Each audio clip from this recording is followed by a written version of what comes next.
Hello guys, अस्सलाम वालेकुम। कैसे हैं आप सब? Welcome to my channel. आज हम शेयर करेंगे आपके साथ MGT 201 के मॉड्यूल नंबर 7 से। अब इसकी जो है हम फाइनल्स की तैयारी कर रहे हैं, तो उससे रिलेटेड आपको मटेरियल मैं शेयर करूंगी आपके साथ। Stay tuned. स्टार्ट करते हैं जी मॉड्यूल नंबर 7। अब इसमें जो इम्पोर्टेंट टॉपिक्स थे, इम्पोर्टेंट MCQs थे, वो मैंने लिख लिए, नोट्स बना लिए उसके, तो आप लोगों के साथ शेयर कर रही हूँ। सबसे पहले ये MCQs आ सकता है कि अनसिस्टमेटिक रिस्क कितने टाइप्स का हो सकता है। ठीक है, तो इसमें ये 3 टाइप्स हैं इसकी: अवॉइडेबल, डाइवर्सिफाइबल रिस्क और कंट्रोलेबल रिस्क। ठीक है, तो ये 3 टाइप्स आ जाएगी। ये शॉर्ट क्वेश्चन भी आ सकता है और MCQs भी आ सकता है। MCQs इस तरह से कि इन तीनों के नाम लिखे होंगे और एक एक्स्ट्रा सिस्टमेटिक रिस्क का कोई एलिमेंट लिखा होगा, तो आपने क्लैरिफाई करना होगा कि अनसिस्टमेटिक रिस्क कौन सा नहीं है। ठीक है, तो अगर आपको नाम याद होंगे तो आप लोग इजीली कर सकते हैं। नेक्स्ट है जी कोफिशिएंट ऑफ वेरिएशन फार्मूला। इसका फार्मूला है standard deviation by mean. Mean तो आपको पता है कैसे निकालते हैं, जिससे एवरेज वगैरह फाइंड की जाती है। वो स्टैंडर्ड डेविएशन का भी फार्मूला आपको आता ही होगा, नहीं आता तो आप लोग मुझे बताएं, मैं वो भी शेयर कर दूँगी। देन है जी रिस्क प्रीमियम का फार्मूला। अब ये जो रिस्क प्रीमियम और रिटर्न है, इसका फार्मूला बहुत सारे MCQs में आया हुआ है, तो आप लोग इसको एक दफ़ा लाजमी याद कर लें।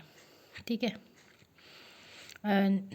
रिटर्न का भी देख लें फार्मूला, जब जिसमें बीटा इन्वॉल्व होता है। अब इसमें जो है वो आता है कि कभी जो बीटा होता है वो स्टार्ट में लिखा होता है, मतलब रिस्क प्रीमियम के बाद नहीं लिखा होता, स्टार्ट में लिखा होता है, तो वो गलत होगा।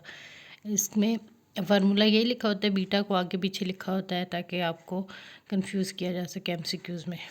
तो ये आपके कुछ MCQs हो जाएंगे मॉड्यूल नंबर 7 के।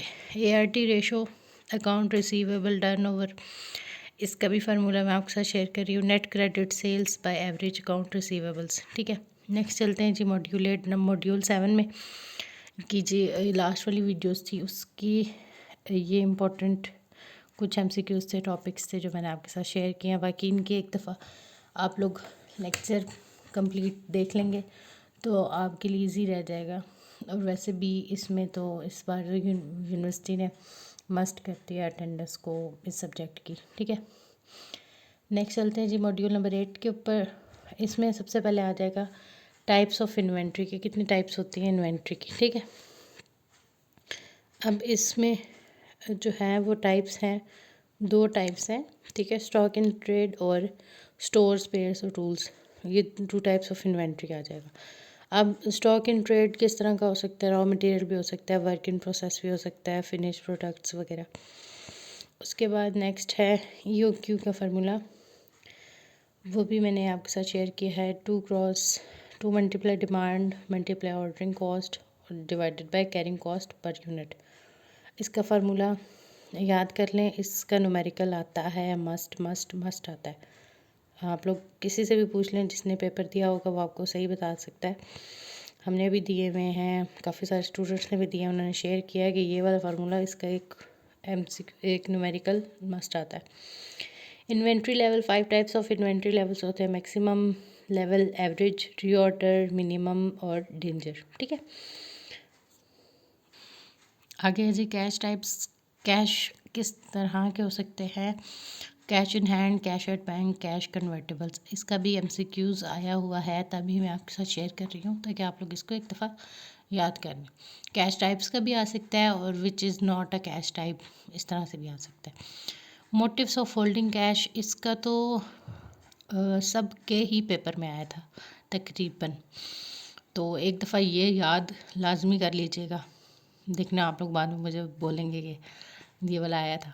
मोटिव्स ऑफ कैश होल्डिंग, इसमें ट्रांजैक्शनल है, स्पेक्युलेटिव है और प्रिकॉशनरी है। ठीक है, अब इसमें एक और था, ये ट्रांजैक्शनल है ना, तो वो था ट्रांसलेशन था जो एक्स्ट्रा MCQs था, तो वो आपने कहना था कि that is not a motive of holding cash. ठीक है, तो ये एक दफ़ा याद कर लें, स्क्रीनशॉट ले लें इसका, ताकि कि आपको पॉइंट्स याद हो जाए। नेक्स्ट है जी कैश कन्वर्जन साइकिल। इसका है days of sales outstandings plus days of inventory outstanding minus days of payables outstanding. अब इसमें सिर्फ आपने बाकी सारे इन्वेंट्री को और सेल्स को ऐड करना है, पेएबल्स को माइनस कर देना है, ठीक है। आगे है जी कैश बजट में क्या क्या आ जाते हैं पॉइंट्स। ओपनिंग बैलेंस आ जाता है, रिसिप्ट्स, पेमेंट्स, क्लोजिंग बैलेंस और सरप्लस, ठीक है। सोर्सेज कौन कौन से हो सकते हैं कैश के, सेल्स हो सकती है, रेवेन्यू, लोन, डेट्स और सेल्स ऑफ एसेट्स।